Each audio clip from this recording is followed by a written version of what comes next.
that's my story. I like to call it GOON. I grew up in a small town in North Louisiana where not only did everybody know everybody else, most of them were related. My family moved there from the Midwest. We bought a house on a piece of land down a dead-end road, and all of our neighbors were related. There was a very nice old man that lived down this road, and everybody just called him Pawpaw. And he always told us, "You boys call me Pawpaw." And everything was fine. Most of the time, we got to call him Pawpaw, and we got to go over to his house and run through his yard and drink water out of his spigot and fish in his pond and everything. Everything was fine, but once in a while, some of the other kids who were his actual grandchildren would say, "He's not your Pawpaw, you can't call him Pawpaw anymore." They looked at us as just Yankees, as if we were trying to take over the place. Pawpaw's oldest son, Mr. Charlie, who was about my dad's age, he and his family lived across the street from us. He had two kids that were a little bit older than I was, and he had a son named Bobby. Bobby was 3 or 4 years older than I am, 4, 5 or 6 years older than my little brother.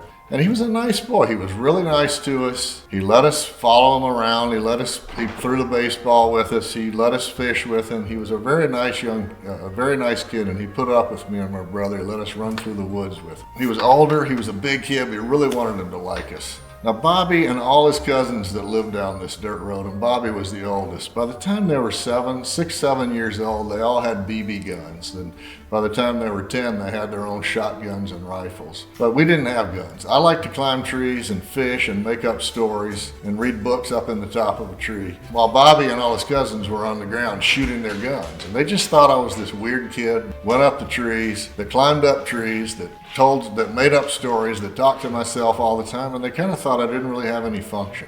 He was a nice boy, but he didn't talk a whole lot.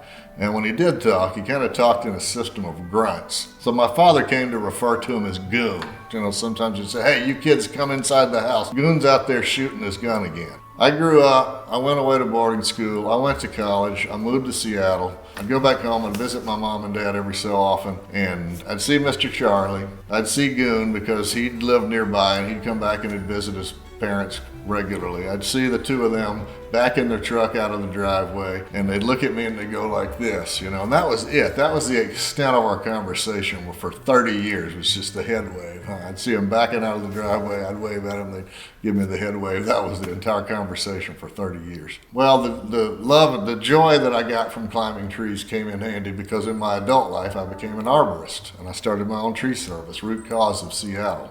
In the end, my father was a Midwestern farmer. We may have lived in the South, but he was a Midwestern farmer at heart. He liked things neat. He kept our property really neat, and if a tree died, he'd cut that tree down. I remember once about 10 years ago, he called me and he said, "Hey, when are you coming down here again? I got this big tree that I need down. It's right at the edge of the house, right at the end, by the end of the house." And he described it to me, and I said, "I remember when we planted that tree." He said, "Well, it's too big now. It's right by the house. It dropped a big limb on the roof. I don't like it.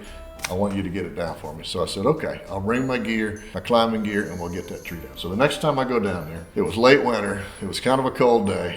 I got there, I took a look at the tree. It was a lot bigger than I remembered it being.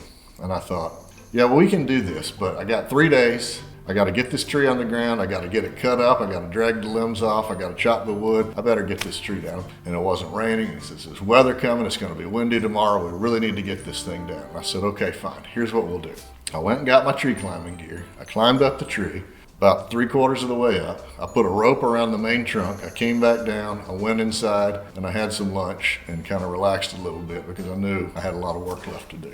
So when I went back outside, it was time to cut the tree down. All I'm going to do is I'm going to make a pie cut in the tree. I'm going to cut it from the backside. I'm going to have my dad and my son, who was with me, pull on the rope, and it should be a total piece of cake. To keep steady pressure on it, and it should be a complete piece of cake. Should be fine. So I'm getting ready to make the pie cut in the tree, and I look over across the road, and there's Mr. Charlie, and there's Goon, all decked out in camouflage, standing next to a truck, and they've got a bunch of guns in the back of the truck, and they're looking at the guns, and they're just kind of having a conversation with each other. And I thought to myself, I should probably ask for help, because all I have here is my 75-year-old father and my 10-year-old son. Even though this is a total piece of cake, to be on the safe side, I should probably ask for help. But then I thought, you know, Goon always kind of thought I was useless. I don't need help. I can totally do this. So I made the pie cut in the tree, and I had told my dad and my son, keep steady pressure on it. when I'm making that back cut, just keep pressure on it. Just keep pulling it as tight as you can. Don't jerk it, just keep steady pressure on it. You keep steady pressure on it, it should be no problem. Because as soon as I start making that, I've already got a wedge here, and as soon as you pull it, and as I get through the wood, it's gonna close that gap and it's gonna come down right where we want it to. Should be no problem. So I'm getting ready to make the back cut, and I look over one more time, and there's Mr. Charlie, and there's Goon, and I thought one more time, maybe I'll ask for help. And I thought, you know what? Piece of cake. I don't need him. To hell with it. Here we go. I laid into the saw, and I had told my dad, keep steady pressure on it. But when I go like that, pull it as hard as you can and don't let up. And that tree's gonna fall down right where we want it to. So I kept going and I kept going, and I watched it. I looked up as I'm cutting. I'm looking up and I see the top of the tree. And I cut and cut and cut, and it moves a little bit more, and then it stops and it stands back up. And I thought, uh-oh, I'm in trouble now, because we just lost our leverage. I dropped the chainsaw. I ran as fast as I could. I ran over and I grabbed the rope and I pulled on it as hard as I could, but it was too late. We lost our leverage. It was a cold day, and I just broke out in a cold sweat. And I thought, how are we gonna get this tree down? And all of a sudden, I hear this sound, and it sounded like a bull running through stickers. And I looked to my right. I'd never seen him move so fast. And he came over and he grabbed the rope with one of his massive arms, and he pulled it like that. As it's coming down, I hear him say, "Here it comes!" Came down right where I wanted it to. Goon saved the day. And I was so relieved, and I was so happy. And I turned to thank him. And as I did, he had already started to walk away. And I thought to myself, you know, I've been gone for 30 years.